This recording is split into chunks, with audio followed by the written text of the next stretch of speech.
Mantan Kepala Bappenas Adrinov Caniago merespon pesatnya pembangunan infrastruktur di Ibu Kota Nusantara atau IKN Nusantara, Kalimantan Timur. Dilansir dari Kontan, Adrinov menyebutkan banyak progres yang mulai terwujud dalam kawasan inti. Sebut misalnya, pembangunan rumah pekerja yang sudah rampung hingga badan jalan yang selesai dalam tempo 3 hingga 6 bulan. Progres seperti ini adalah sesuatu yang baru dalam proyek infrastruktur.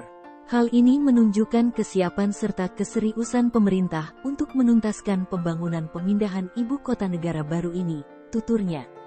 Dalam sejarahnya, dia menambahkan, masyarakat perlu memahami bahwa pembangunan sebuah kota baru, khususnya yang menjadi tempat pemindahan ibu kota negara baru, membutuhkan waktu yang cukup panjang.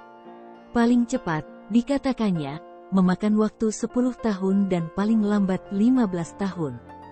Khususnya lagi kota-kota baru yang menjadi tempat pindahnya ibu kota, memang 10 tahun itu paling cepat dalam catatan kita. Saya rasa, dengan studi di 30 negara lebih waktu itu, kita lihat durasinya memang sekitar 10-15 tahun, beber Adrinov. Lebih lanjut, dia menyarankan agar pemerintah dan pihak-pihak terkait untuk fokus membangun kawasan inti.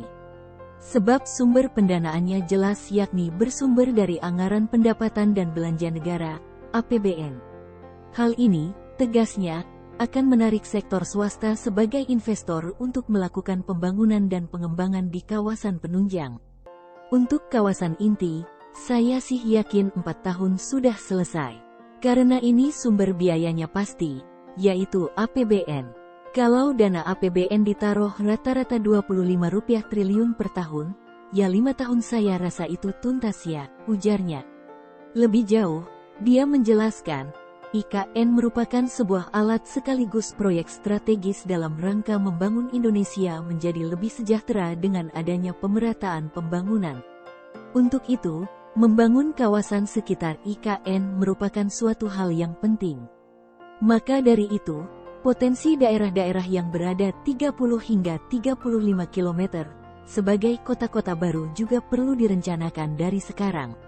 Artinya perencanaan wilayah dan antar wilayah di Kalimantan Timur maupun Kalimantan tentu harus dijalankan secara seiring, tukasnya. Adrinov lantas meminta pemerintah dan seluruh stakeholder yang ada, dalam hal ini pemerintah provinsi dan kabupaten, agar memahami posisi daerahnya dalam memetaskan potensi daerah masing-masing.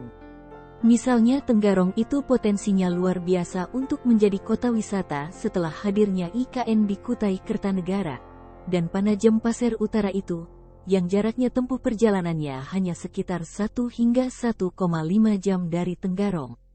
Sementara Tenggarong juga secara infrastruktur dasar pariwisata juga sudah siap, terangnya.